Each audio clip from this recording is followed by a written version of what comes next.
Today, we'll tell you about the IS-3 in the second line of Soviet heavy tanks. We'll describe the strengths and weaknesses of the vehicle, various tactical options, and compare the IS-3 with other Tier 8 heavy tanks. When the IS-3 was fielded, it was arguably the most impressive vehicle in service after the war. You can see that its bow plates are positioned at a specific angle, forming the so-called pike nose. Due to this shape of its glacis plates, the vehicle was known as the Shuka, which is the Russian for pike. The IS-3 had very significant armor protection, and because of the angle of its armor plates, a ricochet was a reliable expectation. The launch of this tank saw a completely new era of heavy tank construction in the Soviet Union. Now it's time to get a closer look at the IS-3. Let's begin with its advantages that distinguish this vehicle from its predecessor.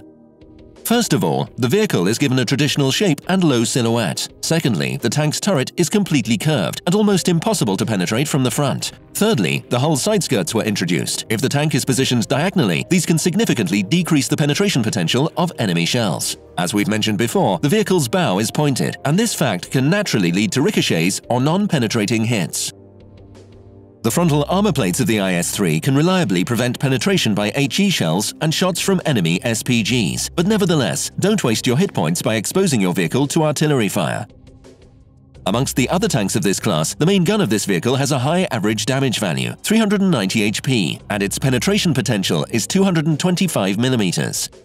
Please consider the fact that the high damage value of our main gun is balanced by a poor rate of fire. This means you should know the reloading time of your potential enemies. With this in mind, you'll be able to plan your attacks effectively. But there are disadvantages too. This tank's durability is inferior to many Tier 8 heavy tanks, excluding the AMX 5000. Furthermore, the IS-3's hull sides are very weak, so tanks with ordinary main guns are able to penetrate this tank if aiming below the hull side skirts. When fighting tall tanks at close quarters, for example with the KV-5, the enemy can penetrate our tank at its weak armor plate above the mantle. The maximum visibility range and main gun accuracy of the IS-3 are lower than that of other tanks of this tier, so you'd be better served engaging at close or medium ranges. Due to its low maneuverability, the vehicle can't perform quick turns, but due to its high speed value, its mobility isn't much decreased. Let's now discuss modules for the vehicle. The main tactics for the IS-3 are appearing from behind the shelter, aiming and inflicting damage in a short time. This means that the most essential module for it is the gun rammer. If you can't afford all three modules immediately, you should begin with this one. You can continue with the vertical stabilizer and enhanced gun laying drive. If you prefer rapid track repair to high aiming speed, the enhanced gun laying drive can be replaced with the toolbox. Don't mount coated optics or ventilation, as you will hardly notice the effect while playing this tank.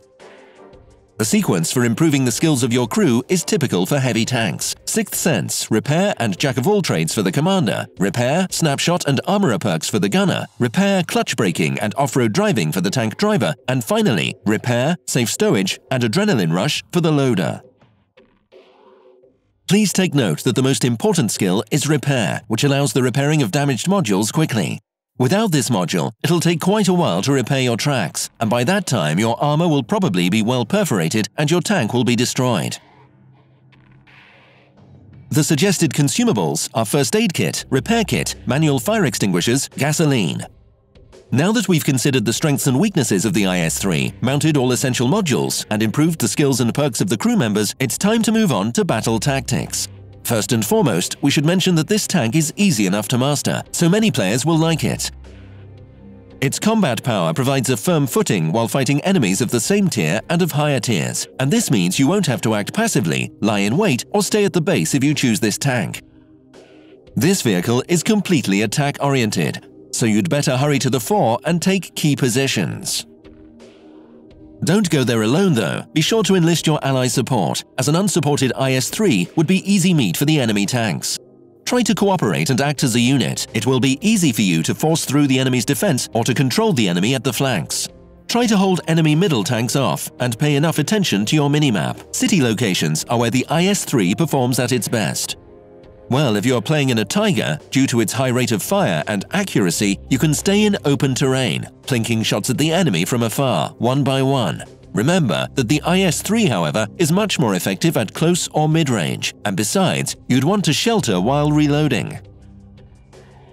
Finally, we're going to talk about fighting tanks of the same tier with the IS-3. Let's do this by the example of the KV-4. Tiger II, and T-34. Let's begin with the KV-4. When facing this enemy, try to stay close to it. In this situation, you will have the opportunity to aim at the weak points of your enemy effectively. Try to penetrate its noseplate, the auxiliary turret, and at the sides of the turret. When fighting a Tiger II, trying to get close to the enemy will also be useful. Staying at long distance will play into the hands of your enemy and let it win 8 out of 10 battles. Any ricochet or non-penetrating shot may be a critical one for both tanks in this battle. Our average damage per shot is higher, so the more often you penetrate the enemy, the more likely you are to win. King Tiger should be attacked at its noseplate and hull sides. When at point-blank range, you can also shoot at its glacis plate and at the commander's turret. If facing an American T-34, your goal is to inflict damage systematically. The tanks have the same HP. The damage value per shot is higher in the T-34, but the IS-3 has a higher rate of fire. The T-34 can be easily penetrated while aiming at its frontal hull and hull sides. Don't aim at its turret, which can only be penetrated at its sides. Let's sum up everything. The IS-3 can be called the perfect vehicle for fast battles. It can fulfill its missions effectively, being either on top or at the bottom of the list. And if you treat it wisely, it can be a real thunderbolt for random battles.